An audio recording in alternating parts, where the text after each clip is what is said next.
अस्सलाम वालेकुम, मेरा नाम हुसैन जुल्फ़िकार है और मैं रेसिकेम प्राइवेट लिमिटेड में सेल्स एंड मार्केटिंग के फ़राइज़ अंजाम देता हूँ। आज की इस वीडियो में हम रेजिडेंशियल रूफ्स एंड बालकनीज़ के वाटरप्रूफिंग का सिस्टम डिस्कस करेंगे। जब हम कोई भी रेजिडेंशियल रूफ या छत या बालकनी का या रेजिडेंशियल किसी भी एरिया का हम वाटरप्रूफिंग सिस्टम सजेस्ट कर रहे होते हैं या डिज़ाइन कर रहे होते हैं, उसमें इस बात का ख़याल रखना बहुत ज़रूरी है कि ये पूरा का पूरा सिस्टम जो है मेंटेनेंस फ्री हो और वक्त के साथ साथ इसमें कम से कम जो है वाटरप्रूफिंग के हवाले से जो है वो रिपेयर एंड मेंटेनेंस की इंटरवेंशन आए। इसकी बुनियादी वजह ये है कि नॉर्मली घरों में चूँकि लोग रह रहे होते हैं, तो ऐसी सूरत हाल में जो है किसी भी ट्रेड के लोगों का आना जाना और मेंटेनेंस करना जो है वो ख़ासा मुश्किल रहता है। So let's start of with introducing the system. सबसे पहले जब हम कोई भी नए घर के छत की भराई कर रहे होते हैं या बालकनी की जो स्लैब की भराई कर रहे होते हैं, वहाँ पे भराई के अंदर हमारा max flow Integra 3 powdered admixture जो है हम रेकमेंड करते हैं। Max flow Integra 3 powder admixture जो है ना कि सिर्फ एक क्रिस्टलाइन मैकेनिज़्म के ज़रिए कंक्रीट को इंटेग्रली वाटरप्रूफ करता है, यानी अंदर से कंक्रीट को वाटरप्रूफ करता है, बल्कि इसके अंदर कुछ प्लास्टिसाइजिंग केमिकल्स भी होते हैं जिससे हमारे कंक्रीट की वर्केबिलिटी या बहाव और उसके अंदर जो पानी की मिकदार है उसमें भी कमी आती है, जिसकी वजह से कंक्रीट की इटसेल्फ कॉम्पैक्शन और मजबूती में भी जो है वो इजाफा होता है। तो जब एक दफ़ा हमने कंक्रीट पोर कर दी तो पोर्ड कंक्रीट के ऊपर नॉर्मली उसूली तौर पे कोई हनी कोम्बिंग या होनी नहीं चाहिए। इनकेस अगर कोई हनी कोम्बिंग या ऐसी कोई चीज़ है तो उसकी ऑफ कोर्स रिपेयरिंग करने के बाद हम आरसीसी स्लैब के ऊपर हमारा वाटर गार्ड 491 जो कि एक 2 कंपोनेंट वाटरप्रूफ कोटिंग है वो लगाना रेकमेंड करते हैं। और इसके हम लोग यूजुअली रेकमेंड करते हैं कि 2 कोट लगे, यानी कि अगर पहला कोट हमारा टॉप टू बॉटम डायरेक्शन में लग रहा है तो दूसरा कोट हमारा लेफ़्ट टू राइट डायरेक्शन में लगना चाहिए। वाटर गार्ड 491 सूखने के बाद एक रबड़ की फिल्म बना देता है जिससे पॉजिटिव प्रेशर पानी का, यानी कि अगर इस कोटिंग के ऊपर से अगर कोई पानी आता है तो इस पानी को जो है ना आर पार नहीं होने देता, जिसकी वजह से ये बेसिकली एक मॉइस्चर या एक पानी का बैरियर बना देता है, बैरियर बना देता है जिससे अगेन पानी आर पार नहीं होता। अब हम चेक कैसे करें कि भाई जो हमने कोटिंग की है वो दुरुस्त तरीके से और प्रॉपर इसकी एप्लीकेशन हुई है। तो ऐसी सिचुएशन में जो हमारा थर्ड स्टेप है वो ये है कि हम पूरे के पूरे छत का जो है ना वो हम फ्लड टेस्ट रेकमेंड करते हैं। फ्लड टेस्ट रेकमेंड करने से ये मुराद है कि जब हमारी कोटिंग हो जाए और ये 3-4 दिन, अगर सर्दियाँ बहुत ज़्यादा 7 दिन में अगर सूख जाए, अगर गर्मियाँ नॉर्मली तो अगर हम इसको साइट पे जो है टच ड्राई करके चेक करते हैं कि अगर ये हाथ लगाने पे बिल्कुल सूखी हुई है, जो कि नॉर्मली 2 से 3 दिन मैक्सिमम 4 दिन में हो जाती है, तो इसके बाद जो है हम इसके ऊपर छत पे 72 घंटे 4 इंच छत पे पानी खड़ा करके इसको छोड़ देते हैं, यानी कि 3 दिन छत पे 4 इंच पानी खड़ा करके छोड़ के और फिर हम स्लैब के नीचे से इसका जो है एनालिसिस करते हैं कि गोया छत के अंदर से जो है कहीं से पानी की कोई सीपेज वगैरह तो नहीं आ रही। अगर इन केस पानी की सीपेज आ रही होती है तो ऑफ कोर्स उन पॉइंट्स को पहले रेक्टिफाई किया जाता है, जिसके बाद हम फर्दर फ्लड टेस्ट लेके इस चीज़ को मेक श्योर करेंगे कि हाँ जो प्रॉपर पूरी छत पे कोटिंग हुई है वो दुरुस्त तरीके से हुई है कि नहीं।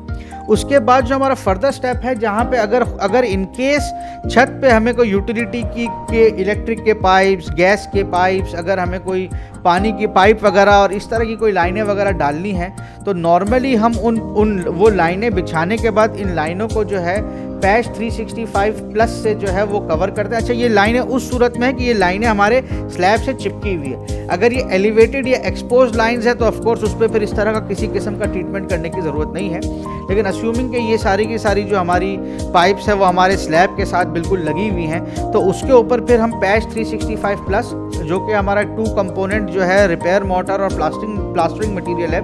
इससे पूरे के पूरे यूटिलिटी कॉन्ड्यूट्स को हम पूरा कवर करेंगे। और कवर करने के बाद इसके ऊपर भी हम वाटर गार्ड 491 की कोटिंग करेंगे जो हमने पहले अपने आरसीसी स्लैब के ऊपर की हुई थी, ताकि पूरा का पूरा हमारा सिस्टम जो है वो वाटर टाइट हो जाए।